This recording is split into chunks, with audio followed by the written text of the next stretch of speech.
Let's talk about slope-intercept form in some more detail. We know the equation for a line is y equals mx plus b. M is the slope. That's your constant rate of change, your rise over run. B is what we call the y-intercept.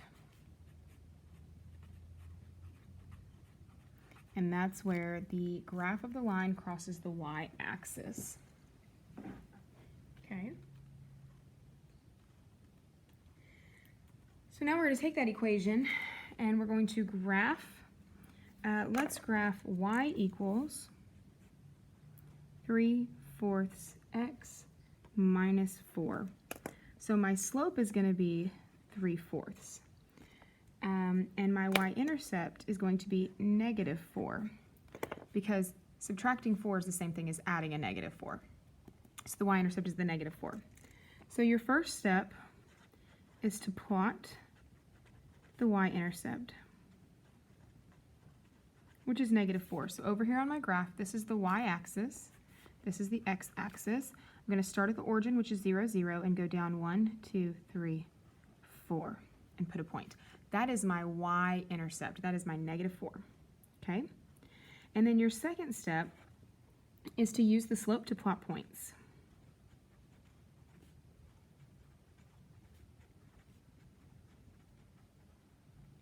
And my slope is 3/4. Remember, slope is rise over run, or vertical over horizontal. Sorry, there you go. Rise over run, or vertical over horizontal. So starting at my y-intercept, I'm going to rise 3, 1, 2, 3, and I'm going to run 4, 1, 2, 3, 4.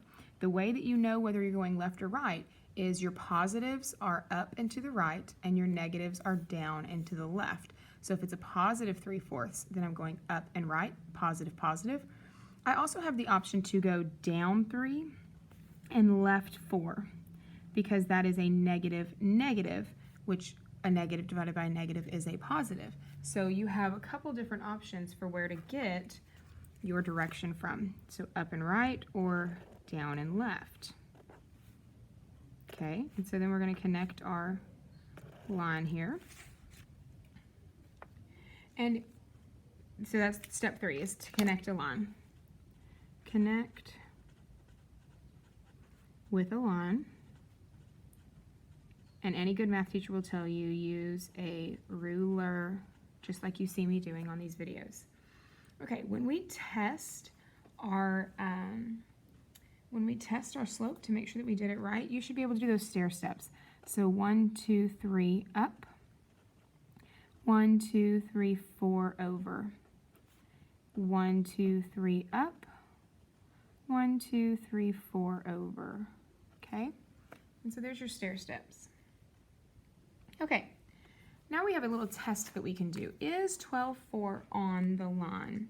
Is 12/4 on the line? So we need to rewrite our equation. Y equals 3/4 x minus 4. And then your 12 is your x, and your 4 is your y. And so we're going to plug those numbers in for our x and our y in the equation. So I would say 4 equals 3/4, and then my x is 12, so I'm going to say times 12 minus 4. Okay, and so here is your x, and this was your y. Okay, and that's why we leave those variables in there, is so that we can find if it's true for different points, and we can solve for different points. So 3/4 times 12, that's 3/4 times 12 over 1. 3 times 12 is 36, divided by 4 gives me 9. So 3/4 times 12 is 9. So does 4 equal 9 minus 4? Well, 9 minus 4 is 5. Does 4 equal 5? No, it does not. So we put the not equal to symbol, and then we're going to say it's not on the line.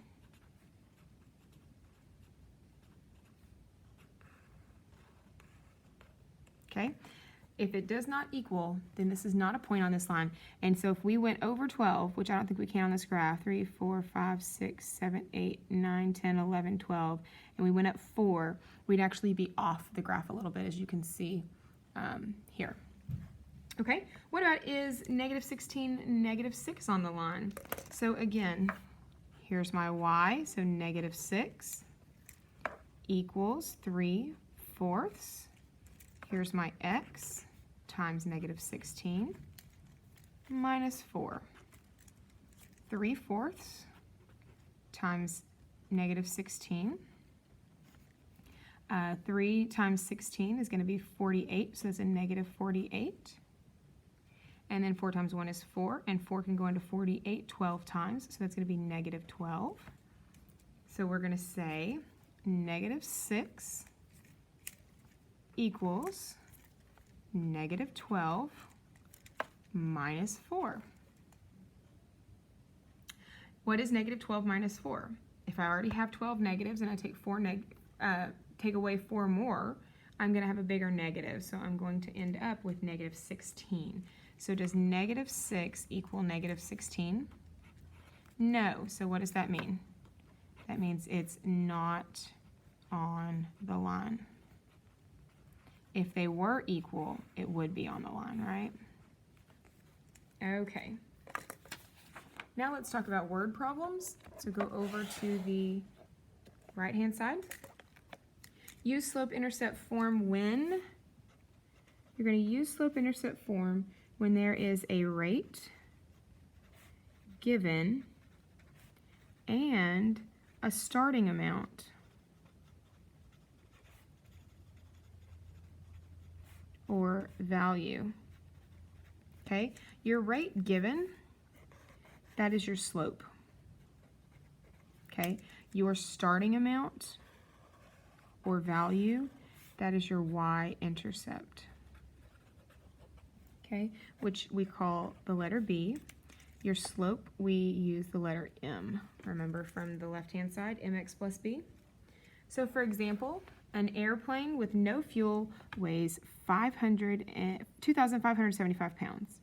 Each gallon of gas added to the fuel tank weighs 6 pounds. Okay, so each gallon, each means each, that's a key term for your slope. We're adding that 6 gallons each to the 2,575 pounds. So this is going to be your y-intercept, and this is going to be your slope. Okay, so I'm going to say y equals 6x added to the 2,575 pounds. Okay, so we're going to let x equal the number of gallons added, and we're going to let y equal total weight of the airplane.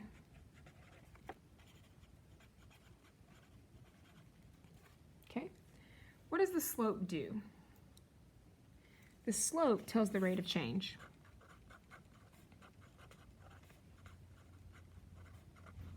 We talked about constant rate of change. The rate of change, that is your slope. Look for words like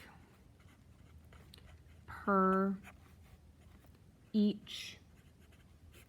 Those are your terms that are going to tell you that's your slope.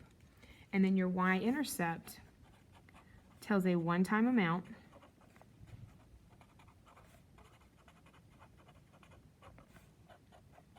does not reoccur or repeat.